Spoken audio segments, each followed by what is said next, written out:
તો મેઘરજની બિનહરીફ જાહેર થયેલ ભીમાપુર પંચાયતના સરપંચના ઉમેદવારની શૌચાલય બાબતે વાંધા અરજી થતા ચૂંટણી અધિકારીએ હવે ફોર્મ રદ કર્યું છે।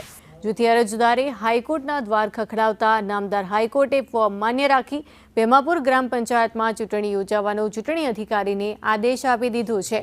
ત્યારે ભીમાપુર ગ્રામ પંચાયતના બિનહરીફ થયેલ મહિલા ઉમેદવાર સવિતાબેનને હવે સરપંચની ચૂંટણી લડવાનો વારો આવ્યો છે। મારા મમ્મીએ સરપંચના ઉમેદવારી કરી હતી અને ફોર્મ ચકાસણીના દિવસે અમારું ફોર્મ રિજેક્ટ કરવામાં આવ્યું હતું। કટારા સવિતાબેન જાલમભાઈ, અમે ભીમાપુર ગ્રામ પંચાયતના વતની છીએ અને તેથી અમે ફોર્મ ચકાસણીમાં અમારું ફોર્મ રિજેક્ટ કરવામાં આવ્યું હતું અને એક બીજો પણ વ્યક્તિ હતો, એના 2 ફોર્મ રિજેક્ટ કરવામાં આવ્યા હતા। અમે છેલ્લે જઈ અને એમને પૂછ્યું અને અમે આગળ અપીલ કરી હાઈકોર્ટની અંદર।